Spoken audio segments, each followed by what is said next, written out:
그러니까 스프링 부트가 뭐냐면, 여러분 자바로 이제 웹을 만들 때는 서블릿이라는 걸 이용해서 만들어요. 자바 서블릿이라고 한번 써볼게요. 얘가 뭐냐면 웹페이지를 만들 때 이 자바로 만들면 서블릿이라는 걸 이용해서 만듭니다. 근데 이 서블릿을 이용해서 만들면 굉장히 이제 좀 쓸데없는 것까지 직접 다 만들어야 돼요.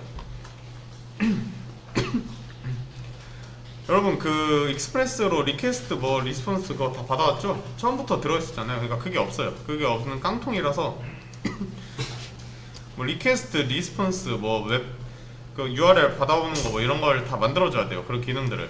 근데 그런 걸 만들기가 너무 어려우니까, 어렵다기보다 귀찮죠.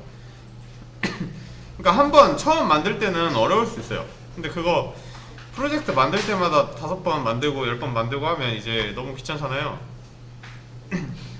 그래서 그런 귀찮은 작업들도 없애고 좀 코드도 통용, 뭐랄까, 이 규격화 시켜놓은 게 이 프레임워크라는 건데, 자바에서는 그걸 프레임워크로 스프링이라고 만들어놨어요. 근데 이 스프링도 처음에 막 설정을 해줘야 돼요. 근데 이런 설정들이 많이 들어가 있는데 이 설정까지 다 해놓은 걸 스프링 부트라고 해요. 아무튼 스프링 부트를 근데 어떻게 시작하죠? 이런 질문이 당연히 나올 수 있어요. 제가 시작하는 걸 알려드릴게요. 인텔리제이를 일단 켜세요. 동영상 보고 집가서 해보셔도 되고, 아니면 그냥 하는 거 한번 보셔도 되고, 뭐 편하신 대로 하세요. 아무튼 저는 앞에서 해야 되니까 해볼게요.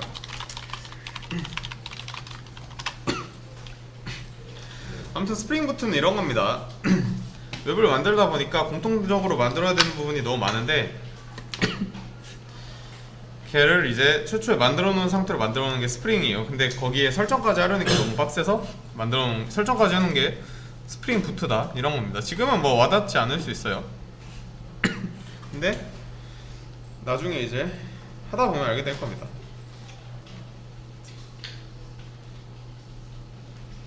근데 어디 있지 그게? 잠깐만요.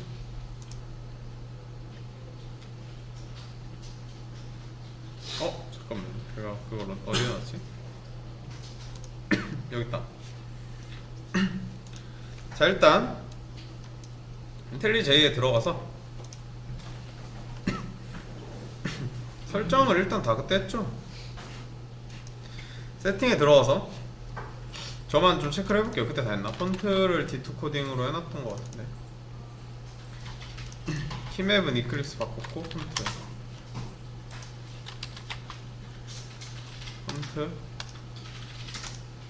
일단 스프링 부트 하고 할게요.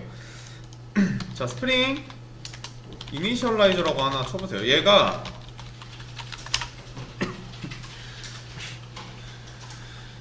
한글로 쳐다. 한글로 쳐다. 스프링 이니셜라이저.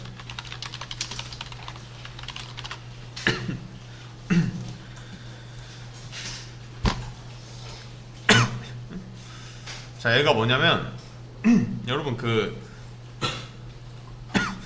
리액트 크리에이트 앱 하는 거 있죠? 리액트 만들 때 그렇게 만들잖아요. 얘도 비슷한 거예요. 스프링 이니셜라이저. 근데 얘는 왜 갑자기 웹페이지로 들어가냐면 여러분이 아실지 모르겠는데 이 자바 사이드에 아이디가 여러 개 있어요. 그 중에 대표적인 게 이클립스라는 게 있습니다. 근데 이클립스라는 걸 쓰면 이 이클립스 기반으로 만들어진 STS4라는 게 있어요. 걔가 뭐냐면 스프링부트 툴이라는 게 있어요. 스프링부트 전용으로 만들어진 이클립스. 이걸 쓰면 그냥 그 아이디 내부에서 크리에이트 리액트 앱처럼 스프링 이 프로젝트를 하나 생성을 할 수가 있는데, 인텔리제이는 그게 안 돼요. 그게 왜 안 되냐면 얘는 유료 버전을 사야 돼요. 물론 저는 강사니까 유료 버전 사서 써도 되지만, 사서 쓰면 그냥 크리에이트 리액트 앱처럼 하나 만들 수가 있어요. 근데 무료 버전은 그게 안 돼요. 저는 돈 내고 쓰면 그만인데 여러분들도 다 사라고 할 수는 없으니까 그걸 대안으로 나온 게 스프링 이니셜라이저라는 거예요. 그걸 한번 써볼게요. 쓰는 방법 알려드릴게요. 저는 메이브는 안 써요. 저는 그레이드를 씁니다. 얘는 뭐냐면 프로젝트 매니저예요. 뭐 npm도 npm이 있고 뭐 야니라는 게 있어요. 여러 가지가 있는데, 근데 뭐 걔네들이 사실 다른 점은 많이 없는데 뭐 그걸 더 선호한다 그런 게 있죠. 누구는 더 얀을 선호하기도 하고. 그런 것처럼 저는 그레이드를 그냥 씁니다. 얘도 그냥 프로젝트 매니저 중 하나예요. 그리고 랭귀지는 자바죠. 코틀린은 뭐 자바에서 좀 발전했다는 표현이 맞을까요? 아무튼 그런 언어인데 좀 후대에 나온 언어고, 얘네 다 비슷합니다. 그루비도 그렇고 자바랑 비슷한 애들이에요. 코틀린은 좀 더 자바보다 생산성, 그러니까 좀 더 빨리 만들 수 있게 뭔가 그런 기능들이 많이 들어가 있는 언어로 알고 있고요. 자, 스프링부트 버전은 이거 3.0이나 이런 옆에 괄호 안에 들어가 있는 건 좀 테스트 버전 같은 거예요. 이런 아무것도 안 써있는 것들이 LTS라고 할 거예요. 아마 안정화 버전으로 알고 있거든요. 그래서 2.7.3 쓸게요, 저는 기본적으로. 그리고 저는 여기는 com.mySite라고 할게요. 그냥 별 의미 없어요. 그리고 아티팩트는 SBB라고 할게요. SBB가 뭐냐면 저희가 하는 그 스프링부트 게시판 그거 만드는 교재 페이지에 서비스 이름이 그냥 앱 이름이 SBB예요. 이게 무슨 줄임말이냐면 아마 제가 알기로 스프링부트 보드일 거예요. 맞나? 아, 네, 맞네요. 스프링부트 보드. 그냥 스프링부트 게시판을 줄여서 SBB라고 쓴 겁니다. 그리고 디스크립션은 그냥 이 설명. 거의 npm 그 패키지.js랑 거의 비슷하죠. 뭐라 할 거냐면 마이 사이트라고 할게요. 그냥 제 사이트 그런 겁니다. 패키지는 자파이로 할 거고, 자바는 17 버전. 참고로 자바 17 버전이 LTS 버전이에요. LTS가 뭐냐면 아까부터 말하는데, LTS가 뭐냐 이 기업에서 장기 지원을 해주는 버전이라는 뜻이에요. 그러니까 자바를 만든 데서 이 버전은 뭔가 문제가 생기든 뭐가 됐든 추후에 지원을 오래 해주겠다 이런 겁니다. 왜 이런 걸 써야 되냐면, 예를 들어 저희가 기업을 하나 설립했는데 6개월만 지원되는 버전을 쓰면 기업이 6개월만 유지할 것도 아니고 당연히 그런 거 쓰면 안 되겠죠. 그래서 LTS를 쓰는 게 나아요. 그러니까 다른 버전은 좀 시험적인 그런 게 들어있다 생각하면 돼요. 그리고 LTS보다 더 노드 같은 것도 저희 노드로 했잖아요. 그 리액트든 뭐든 그런 것도. 그러니까 익스프레스도 다 노드 기반이에요. 노드도 여기 들어오면 LTS라고 있죠. 그러니까 LTS는 이제 오래오래 우리가 좀 지원을 해주겠다, 이 버전에 대한 거예요. 근데 이 커런트는 최신 버전. 그러니까 좀 더 그러니까 어떻게 돼도 모르는데 최신 기능들이 좀 들어가 있다, 이런 거예요. 그러니까 이거 실제로 쓰다 보면 뭔가 에러가 나요. 근데 그거 문제를 막 찾다 보면 그냥 이 버전에서 나는 에러라고 버전 바꾸라고 이런 게 써 있습니다. 뭐 어쩔 수 없죠. 저희가 이 버전을 택했으니까. 그런 게 싫으면 이제 이런 거 쓰면 되는 거예요. 그 차이입니다. 아무튼 여기 나오는 것도 LTS 버전이다. 자바도 LTS 버전을 17을 쓰겠다. 이건 자바 버전이고 이건 스프링부트 버전이에요. 쉽게 말해서 자바스크립트는 버전이라는 게 없으니까. 아무튼 리액트 버전이랑 이 JS 버전이랑 다르듯이 그런 겁니다. 그리고 애드 디펜던시를 넣을게요. 여기다 뭐 넣을 거냐면 스프링 웹. 아까 그 귀찮은 애들을 대신 해주는, 그러니까 저희가 직접 만들어야 되는 그런 귀찮은 애들을 해주는 스프링 웹이라는 걸 만들게요. 이거 근데 처음에 다 넣을까 그냥? 그리고 뭐 일단 천천히 설명할게요. 일단 다 넣어놓고 천천히 설명하겠습니다. 롬복이라는 걸 하나 넣을게요. 이게 뭔지 지금 몰라도 돼요. 얘는 뭐냐면 약간 그런 거예요.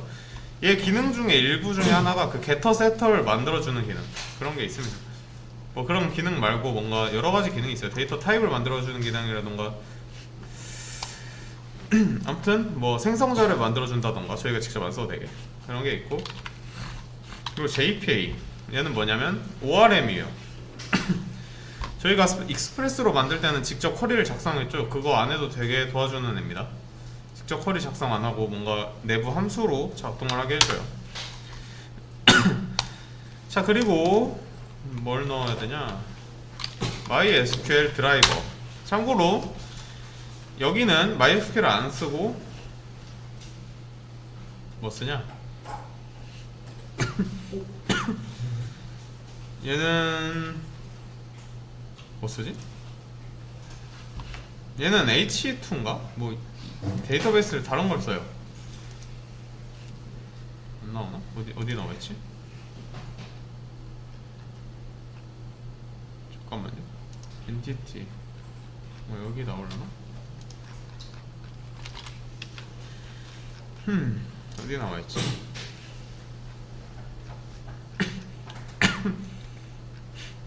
아, 이거 보이시죠? 이거 MySQL이 아니잖아요. H2 데이터베이스라는 되게 간소화되어 있는 데이터베이스를 씁니다. 그리고 여러분 약간 착각하시는 게 있는데, 착각하실 수 있는 게 MySQL이 제일 좋다 그런 게 아니에요. 실제로 시장 점유율을 보면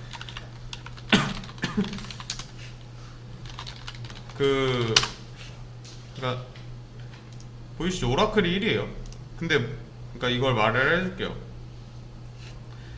MySQL이 1위가 아니에요. 실제로 몇 퍼센트 되지도 않아요. 근데 저희가 MySQL을 왜 쓰냐면 오라클 같은 거는 다 유료예요, 유료. 그러니까 기업에서 이런 걸 쓰려면 유료입니다. 그러니까 여러분이 기업 세우고 아니면 뭐 기업에서 서비스를 개발할 때 오라클을 쓰려면 돈을 내고 써야 된다는 거예요. 아마 제가 알기로 얘네는 유료라서 자기들 수익의 22%인가를 내야 되는 걸로 알고 있어요. 그 DB를 쓰면. 그래가지고 오라클이나 뭐 마이크로소프트 거는 MS SQL이라죠. 이런 거 안 쓰고 스타트업 같은 데는 MySQL 쓰죠. 왜냐면 돈이 없으니까. MySQL도 유료화가 어떻게 되면서 나온 게 마리아DB 같은 겁니다. 아무튼 이런 게 있어요. 그리고 마지막 뭐 해야 되냐? 무한 넣었죠? 이렇게 말해도 아실 수가 없죠. 스프링 왜? 하나가 뭐지? 5개였는데 원래 처음 시작할 때? 잠깐만요. 제가 좀 볼게요.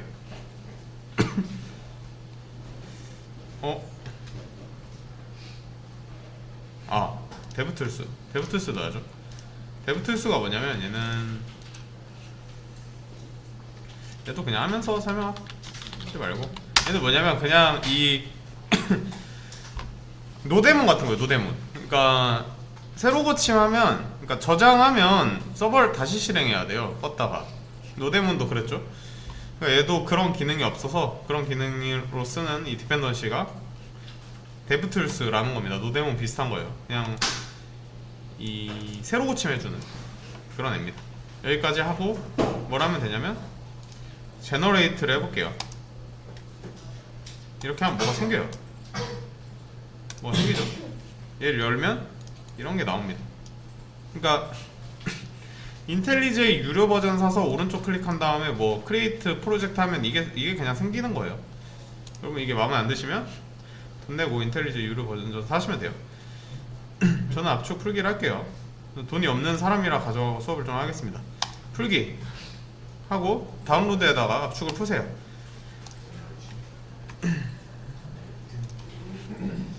자, 그러면